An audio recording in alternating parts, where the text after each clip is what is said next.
আসসালামু আলাইকুম। সবাইকে আমন্ত্রণ জানাচ্ছি ভীষণ মজার আর সহজ লাউ দিয়ে মাছের মাথার রেসিপি দেখার জন্য। এই রান্নাটা আপনারা যেকোনো মাছ দিয়েই করতে পারবেন। তো চলুন দেখে নিন এর পুরো প্রস্তুত প্রণালী। এরকম একটা লাউ নিয়েছি। লাউয়ের সামনে শক্ত অংশটা বাদ দিয়ে পিছনের অংশটা ছিলে পিস পিস করে কেটে নিব। সামনের অংশটা একটু শক্ত হয়, এটা দিয়ে ভাজি ভালো হয়।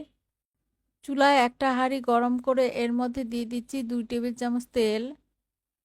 তেলটা একটু গরম হয়ে আসলে এর মধ্যে দিয়ে দিচ্ছি দুটো রুই মাছের মাথা আর একটা লেজ। এই মাথাগুলো আমি হাফ চা চামচ হলুদ গুঁড়ো, হাফ চা চামচ মরিচ গুঁড়ো আর 1 চা চামচ লবণ দিয়ে মেখে নিয়েছিলাম। মাথাগুলো উল্টে পাল্টে হালকা করে ভেজে নিচ্ছি।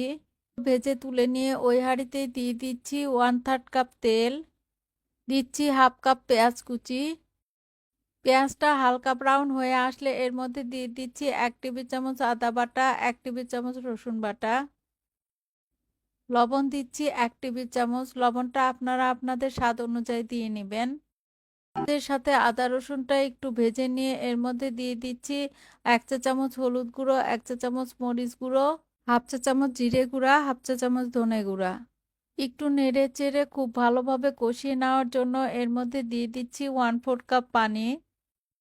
পানিটা যখন শুকিয়ে এসেছে তখন এর মধ্যে দিয়ে দিচ্ছি কেটে নেওয়া লাউ। মশলার সাথে লাউগুলো খুব ভালোভাবে নেড়ে কষিয়ে নিচ্ছি। ঢেকে দিচ্ছি আর একটু পর পর নেড়ে কষিয়ে নিব। আমি কিন্তু এর মধ্যে এখনো কোনো পানি দিইনি, এই পানিগুলো লাউ থেকে বের হয়েছে। একটু পর পর ঢাকনাটা খুলে নেড়ে কষিয়ে নিয়েছি। খুব ভালোভাবে কষিয়ে নিয়েছি, লাউটা অনেকটা নরম হয়ে এসেছে। এখন লাউগুলো ভালোভাবে সিদ্ধ হওয়ার জন্য এর মধ্যে দিয়ে দিচ্ছি 1 কাপ পানি। ঢেকে দিচ্ছি, অপেক্ষা করব এটা খুব ভালোভাবে ফুটে ওঠা পর্যন্ত। খুব ভালোভাবে ফুটে উঠেছে, এখন আগে থেকে ভেজে নেওয়া মাছের মাথাগুলো দিয়ে দিচ্ছি। সবগুলো মাছ দেওয়ার পর ঢেকে দিচ্ছি আর অপেক্ষা করব লাউগুলো আরো ভালো মতো সিদ্ধ হওয়া পর্যন্ত। আমি চেক করে দেখেছি লাউগুলো খুব ভালোভাবে সিদ্ধ হয়ে গিয়েছে। এখন মাছের মাথাগুলো হালকা করে একটু চাপ দিয়ে ভেঙে নিচ্ছি। এবার দিয়ে দিলাম 3-4টা কাঁচামরিচ ফালি, প্রায় হাফ কাপের মতো ধনেপাতা কুচি।